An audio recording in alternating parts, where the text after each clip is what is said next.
ये मुंह निज़ाम ख़राब हो जाए, जिसमें उसका फ्लूइड कम हो जाए, या उसकी जो कार्टिलेज है जो तय बनी हुई है अगर वो पतली हो जाए या उतर जाए या ज़ख्मी हो जाए, ये जोड़ घिसने का अमल है वो आगे से आगे बढ़ता चला जाता है। बिस्मिल्लाहिर्रहमानिर्रहीम, अस्सलाम वालेकुम, welcome to the my channel my health is mine. जो पिछली दो वीडियोस थी उसके अंदर हमने नीज़ पर बात की, घुटनों में बात की, तो बहुत सारे लोगों ने हमें क्वेश्चन किए, उनके फ़ोन कॉल्स आई कि हमें ये बताया जाए कि कौन सा ट्रीटमेंट किस एज में होना चाहिए और किस कंडीशन पे होना चाहिए। कंडीशन से मुराद ये है कि नी की क्या हालत है, जिस कंडीशन के ऊपर हम कौन सा ट्रीटमेंट सेलेक्ट कर सकते हैं। तो ऐसा है कि फिर मैंने प्रोफेसर डॉक्टर खलील अहमद गिल साहब से रिक्वेस्ट की कि वो इसको तफसील से बताएं, तो आज हम उनके पास जाएंगे, इस बारे में डिस्कस करेंगे। जो नी पेन है वो तकरीबन हर उम्र के लोगों में पाया जाता है। अपने इर्द गिर्द नज़र देखें, मे बी मुझे भी होता हो, शायद आप में किसी को होता हो, तो वो उसके लिए क्या करना चाहिए, उसका इनिशियल ट्रीटमेंट क्या है और उसका फाइनल ट्रीटमेंट क्या है, और क्या वो फाइनल ट्रीटमेंट होता है कि उसके बाद भी आप जो है ना उसको मज़ीद ट्रीटमेंट ले सकते हैं।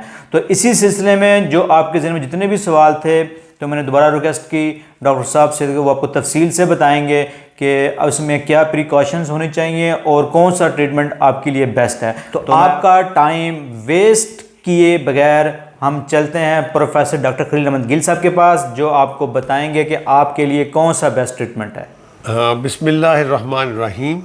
मेरा नाम प्रोफेसर डॉक्टर खलील अहमद गिल है और मैं हड्डी जोड़ के शोबे का प्रोफेसर हूँ, और हाल ही में निश्तर मेडिकल यूनिवर्सिटी में जो शोबा है हड्डी जोड़ का, मैं उसका इंचार्ज था।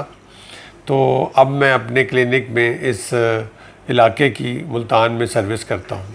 आज का जो मौजू हम ले रहे हैं वो है कि जो जोड़ हैं घुटने के, ख़ास तौर पर जो घिस जाते हैं, वो उसकी बीमारी को ऑस्टियोआर्थराइटिस कहते हैं। कि ऑस्टियोआर्थराइटिस या जोड़ों का घिस जाना क्या है और उसकी अलामात क्या हैं, और उसमें जो मुख्तलिफ तरीक़ा इलाज है उनके बारे में हम आज बात कर लेंगे। तो घुटने के जोड़ के अगर हम साख्त के ऊपर गौर करें तो इसमें असल में एक हड्डी है नीचे, उसके ऊपर एक शीशे की तरह की एक लेयर होती है बड़ी नरम सी, जिसको हम कार्टिलेज बोलते हैं। ये जोड़ के ऊपर से दोनों एंड जो बोन के हैं जो आपस में जोड़ बनाते हैं, दोनों के ऊपर वो तय लगी होती है।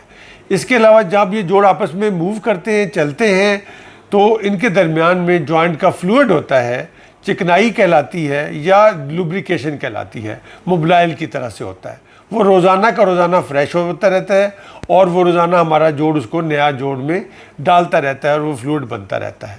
तो इस तरीके से एक नॉर्मल जो जोड़ है वो हरकत में आता है और मूव करता रहता है।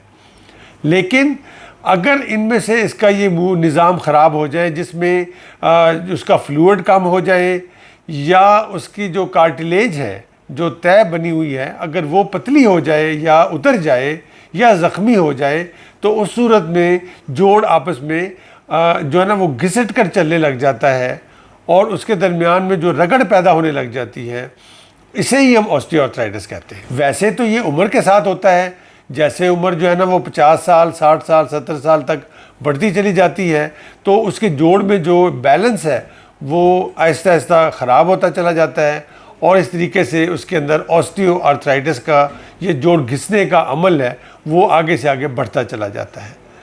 लेकिन इसके अलावा कुछ और अवामिल ऐसे हैं जिनके अंदर ये बीमारी जल्दी आ जाती है, उम्र से पहले लगने लग जाती है। जैसे हम समझते हैं कि बार बार हर वक्त नीचे बैठते रहना। नंबर 2 ये है कि शुगर का होना, अगर शुगर जल्दी हो जाए और अगर उसका इलाज प्रॉपर ना किया जाए तो उसके साथ भी जोड़ जल्दी घिसने लग जाते हैं। और कैल्शियम, विटामिन डी की कमी होना, या जोड़ों की जब पट्टों की वर्जिश नहीं होती तो फिर भी जोड़ जल्दी घिसने लग जाते हैं। और इसके अलावा मोटापा, जैसे कि वेट ज़्यादा होना, तो ये तमाम ऐसे फैक्टर्स हैं, ऐसे अनासर हैं जिनके साथ ऑस्टियोआर्थराइटिस या जोड़ घिसने का मरज़ जल्दी शुरू हो जाता है। अब इसकी अलामात क्या हैं? ये बड़ी आम सी बीमारी है। घुटने में दर्द होता है और थोड़ी थोड़ी सूजन आ जाती है, और घुटने की जब भी मूवमेंट आएगी उसके अंदर से आवाज़ आनी शुरू हो जाती है, और नीचे बैठ के उठने में या सीढ़ी चढ़ने में मुश्किलात आती चली जाती है। तो अगर हम इसको देखें तो हम इस बीमारी को मुख्तलिफ हिस्सों में तकसीम कर सकते हैं। 3 हिस्से मेन हैं। पहला हिस्सा वो है जो इब्तदाई मराहिल की बीमारी होती है। दूसरा मरला वो है जिसमें मीडियम वेव या मॉडरेट बीमारी आ चुकी होती है, दरमियाने दर्जे की बीमारी आ चुकी है। और तीसरा वो जिसमें बीमारी जो है वो एडवांस स्टेज पे चली गई है और वो एक तरह से आखिरी दर्जा कहलाता है। अब जो पहले दर्जे की बीमारी है उसमें ये होता है कि जोड़ में हल्का सा दर्द होता है, हल्की सी सूजन होती है और सीढ़ियाँ चढ़ते हुए थोड़ी सी मुश्किल पैदा होती है, और नीचे से बैठ के जब उठ रहे होते हैं तो थोड़ा सा उसमें जैसे नमाज में उठ रहे होते हैं तो थोड़ी सी दर्द होने लग जाती है। तो ये इब्तदाई दर्जे की बीमारी है। इसमें जो बुनियादी मसला है वो है उसकी कार्टिलेज का पतला हो जाना। ये जो ग्लासी तय होती है ना हड्डी के ऊपर चढ़ी हुई जोड़ के अंदर, ये जब पतली हो जाती है तो ये हसासियत को जन्म देती है। इस वक्त इसका इलाज करना आसान है। एक तो ये कि हम पट्ठों की वर्जिश करें, दूसरा ये कि कुछ दवाइयाँ ऐसी आ गई हैं जो कि जॉइंट फ्लूइड पैदा करती हैं, और कैल्शियम और विटामिन डी, इन सारी चीज़ों का मिलकर हम जो चीज़ें दवाइयाँ देते हैं तो इस स्टेज का इलाज किया जा सकता है। और दूसरे दर्जे की या दरमियाने दर्जे की बीमारी ये होती है कि जिसके अंदर जॉइंट ज़्यादा खुश्क हो गया है और हर मूवमेंट जब भी हम नीचे से उठेंगे, जब भी चलेंगे, हमें एहसास पैदा होगा और उसमें हमें दर्द महसूस हो रहा होगा और जोड़ के ऊपर सूजन भी आ जाती है। तो ऐसे केसेस में जब हम एक्सरे करते हैं तो हमें अंदाज़ा हो जाता है कि जो उसकी कार्टिलेज है, जो जॉइंट के ऊपर की तय है, वो घिस भी गई है और कुछ जगहों के ऊपर यूँ समझे कि वो है ही नहीं, और सीधी बोन जो है वो सामने आ जाती है, तो वो हड्डियाँ आपस में टकराने लग जाती हैं। तो इस बीमारी, इस स्टेज के ऊपर जो इलाज है वो दवाई के अलावा हमें मज़ीद करना पड़ता है, जैसे कि जॉइंट के अंदर इंजेक्शन लगाना। वो ये कि लुब्रिकेशन के इंजेक्शन हैं, जिस तरह मोबिलाइल होता है जोड़ों में डाला जा सकता है, वो प्रोमोविया का इंजेक्शन, या इटली से कुछ ऐसी दवाइयाँ मुहैया की गई हैं जो कि हम बनवाकर इस जोड़ों के अंदर सुई के ज़रिए डाल देते हैं।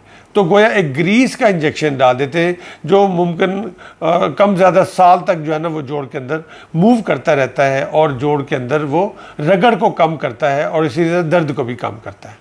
और दूसरा इलाज जो इसमें मुमकिन है दूसरे दर्जे की बीमारी में, यानी दरमियाने दर्जे की बीमारी में, वो PRP है। PRP क्या चीज़ है? ये प्लेटलेट रिच प्लाज्मा है जो कि पेशेंट के या मरीज़ के ब्लड में से बनाया जाता है और मशीन के तरह सेंट्रीफ्यूज करके और तैयार करके उसके जोड़ में सुई के ज़रिए दाखिल कर दिया जाता है। इस प्रोसीजर की खूबी ये है कि ये नेचुरल हीलिंग को पे काम करता है, यानी इसके साथ ये है कि जो जोड़ की रिपेयर है, ऑटोमेटिक रिपेयर, वो शुरू हो जाती है और जो जोड़ के ऊपर घिसा हुआ हिस्सा है वो दोबारा से बनने का अमल पॉसिबल है, दोबारा से बनने का अमल शुरू हो जाता है। तो बहुत सारे मरीज़ों में इस PRP के प्रोसीजर से मरीज़ जो है ना वो मुतमईन है और वो बेहतर महसूस करते हैं, और ये बड़ा कुदरती तरीका इलाज है। इसका ना कोई साइड इफ़ेक्ट है, ना इसका कोई रिएक्शन है, क्योंकि मरीज़ का अपना ही खून होता है जिसमें से प्लाज्मा निकाल के हम इसमें डाल देते हैं। तो ये एक तरह से दरमियाने दर्जे की बीमारी का एक मुकम्मल इलाज मुहैया करता है। और तीसरे दर्जे की बीमारी जो कि एडवांस डिजीज़ कहलाती है, जिसमें जोड़ ज़्यादा घिस गया है और जिसके अंदर पूरी की पूरी कार्टिलेज ऊपर से हड्डी के ऊपर से उतर जाती है, गोया हड्डियाँ आपस में टकराती हैं, कड़ कड़ की आवाज़ें आती हैं और हर मूवमेंट जब भी घुटना मूव करेगा उसमें दर्द होने लग जाती है। तो पेशेंट के लिए चलना फिरना बहुत मुश्किल हो जाता है। एक्सरे के ऊपर हमें अंदाज़ा हो जाता है कि जॉइंट की स्पेस बिल्कुल ख़त्म हो गई है और हड्डियाँ आपस में बिल्कुल जा मिलती हैं। तो इस स्टेज के अंदर जो हमारे पास इलाज है वो तो यही रह जाता है कि या तो हम जोड़ को बदलने का ऑपरेशन करें। उसमें क्या होता है? उसमें ये होता है कि जो जोड़ की सतह है उसको हम चढ़ा देते हैं, प्लास्टिक की और स्टील की लेयर होती है जो कि जोड़ के हड्डियों के सिरों पर चढ़ा दी जाती है और वही आपस में चल रही होती हैं, तो मरीज़ के दर्द ख़त्म हो जाते हैं। इसे हम जॉइंट रिप्लेसमेंट कहते हैं। ये बहुत अच्छा प्रोसीजर है जिसके साथ इंसान का मुकम्मल इलाज हो जाता है और उसके घुटनों का दर्द मुकम्मल ख़त्म हो जाता है। और हमने देखा है कि मरीज़ इससे इतने सेटिस्फाइड हो जाते हैं कि उनकी ज़िंदगी बदल जाती है, उनको चलने फिरने में आसानी हो जाती है, उनके दर्द की दवाइयाँ ख़त्म हो जाती हैं और अल्हम्दुलिल्लाह वो बहुत इससे मुतमईन नज़र आते हैं। लेकिन इसमें एक बात ज़रूर है कि एक बड़ा ऑपरेशन है जो किया जाता है और इसकी एक मियाद भी है। 15, 20, 25 सालों में ये जोड़ आहिस्ता आहिस्ता अपनी घिसने की नौयत पर चला जाता है। तो इसके अलावा जो बाकी 2 प्रोसीजर हैं एडवांस स्टेज में वो भी काम करते हैं, जैसे जॉइंट के अंदर फ्लूइड डाल देना, जैसे कि टीका डाल देना। उसके साथ भी जॉइंट की जो लुब्रिकेशन हो जाए तो जॉइंट की दर्द में कमी आ जाती है और कुछ हद तक दर्द का जो तकलीफ़ है मरीज़ की वो ख़त्म हो जाती है। और PRP का प्रोसीजर भी हेल्पफुल है, जिसके साथ उसके जॉइंट की रिपेयर शुरू हो जाती है और मरीज़ का दर्द ख़त्म हो जाता है। कि शुगर जो है उसका जल्दी और बर वक्त तशख़ीस की जाए, उसका इलाज किया जाए, मोटापे से बचा जाए, पट्ठों की हरकत की जाए और पट्ठों की वर्जिश की जाए ताकि वज़न ना बढ़े और जोड़ों की जो मजबूती है वो पट्ठों की मजबूती के साथ है। और जल्दी डॉक्टर से रुजू करना चाहिए और डॉक्टर इस बात का फ़ैसला कर लेता है कि ये बीमारी इब्तदाई मराहिल में है, दरमियाने मराहिल में है या आखिरी मराहिल में है। तो उसी मरहले के मुताबिक ही उसका इलाज किया जा सकता है। बहुत शुक्रिया टाइम देने का।